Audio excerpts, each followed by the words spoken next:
So I ain't gonna lie to you, I just marathon way through the entirety of JoJo's in space a couple of days, and I was pretty much hyped for Is Unbreakable because, holy crap, Star Wars Crusaders is a masterpiece, and I was just like, I'm freaking hyped for this.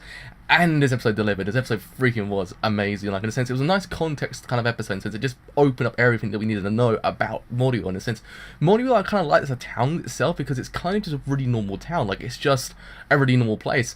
But then in the exposition shot, we kind of get this really like, happy-go-lucky town, since Morio is really presented as happy-go-lucky, quite bright colours and everything. And it cuts to a shot of a woman making breakfast, and then she sits down and her arm gets chopped off. I was like, damn. I was like, yada yada does it. I was like, that's just completely, like I said, really freaking down quickly. I was like, Christ on the bicycle. I was like, I was hyped at that point. I was like, this is gonna get freaking damn good. And then Jotaro appeared. I was like,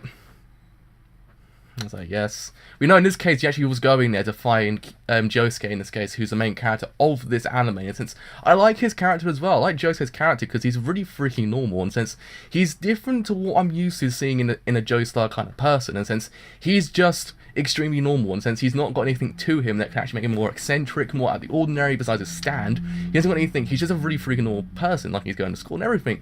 I thought he's just a really freaking normal person, so I actually quite like the contrast between him and everyone else, because he's just really normal.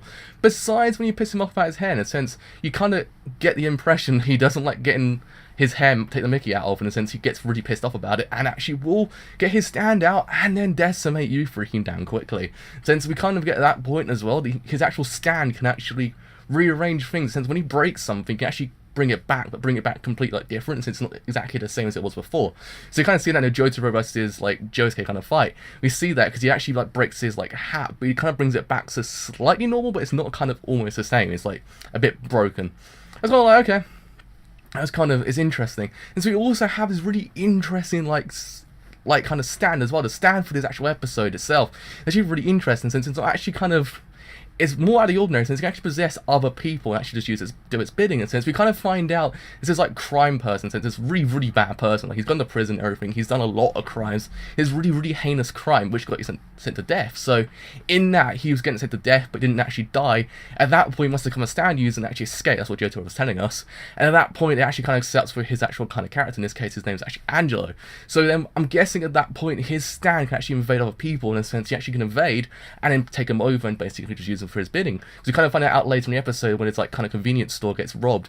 Kind of at the end when Josuke actually kind of defeats him, we actually find out that he actually escapes through his mouth. It's kind of like, oh. So we find out that Angelo's actual stand can actually kind of invade people. I thought, this is actually pretty interesting. This is actually a freaking interesting thing. So yeah, it actually has a really nice kind of contextual kind of episode. I like the actual stand users. I like everyone in the episode. I like Koichi as well. Koichi seems like a really interesting person. Jotaro's actually kind of matured since Star Wars Crusaders. Granted, he still kind of has his quirks about him, so he still says yada yada does it. I was like, he doesn't say it. It's not the same anymore, but he still says. I was like, yes. But yes, we actually find that he's actually going there, since Jotaro's actually going there to kind of actually find Josuke and tell him that actually you're in a strange land of Joseph Joestar.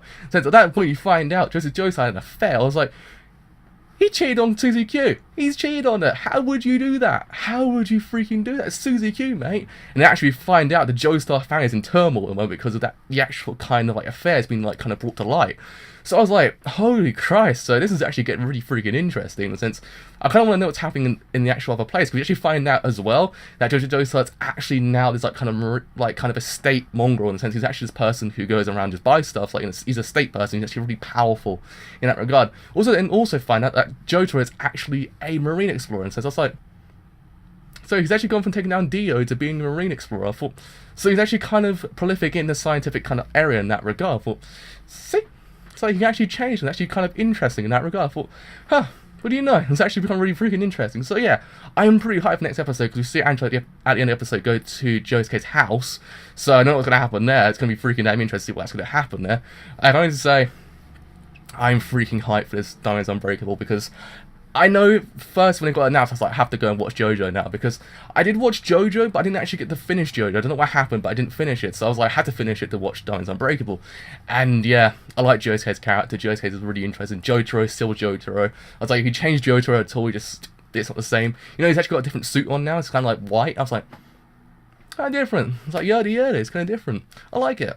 So yeah, I like where this is going. Hopefully it goes forward really even better than it already has, because it's sitting at 9.14 on my anime list as well. So it's got to be freaking damn great. And I also read the manga is actually really, really amazing. So I have damn high hopes for this anime. So with what I say, if you enjoy it, if you leave a like, do leave a like, quite a bit, leave a sub, do leave a sub, quite a bit. But I will say, driver. Let's go say that. Bye for now.